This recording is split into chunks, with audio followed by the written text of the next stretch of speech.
একটা দেয়নি নিতে চায়। আজ ওই সভ্যদেশ ধারণ করে দেখুন সবই তার শাশুড়ি মাকে তো দেয়নি দিয়েছে। ওই দেয়নি দেখতে দেখতে আজ বেহুলাকে সে চিনতে পেরেছে আর বলছে সত্য পরিচয় দাও রানী তুমি কে, নইলে তুমি জানো না আমি এখানকার রানী, আমি তোমাকে মৃত্যুদণ্ড দিতে পারি। তখন আজ কাঁদতে কাঁদতে বেহুলা সত্যি বলছে মা জননী আমার, ওগো শাশুড়িরা আমি জানি যে তোমার কত ওই ছেলের প্রতি প্রেম রয়েছে বুকে,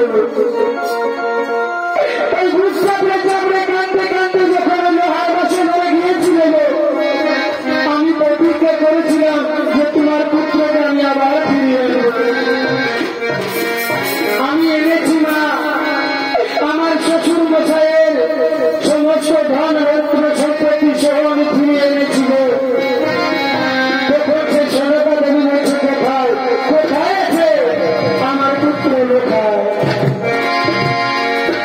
তখন সে বেহুলা সতী বলছে আছে।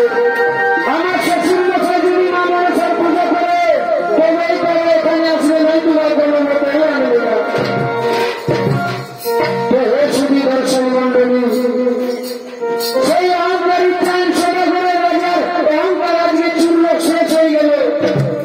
সমস্ত নগরবাসী বলছে হে রাজা তুমি করো মা মনসার পূজা, নইলে আমরা ওই রাজ্য ছেড়ে সবাই চলে যাবো। রাজা তুমি থাকবে একা, তোমার এই রাজ্য ধন সম্পত্তি টাকা পয়সা ধন ধরে গাড়ি গাড়ি নিয়ে আমরা আর কেউ থাকিব না এখানে।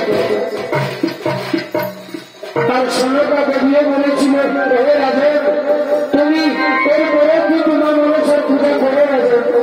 দেখো মা মনসা দেবী তোমার সমস্ত কিছু ফিরিয়ে দিয়েছে, এরপরে যদি তুমি না পূজা করো রাজা তাহলে আমরা কেউ তোমার সাথে থাকবো না। তো হে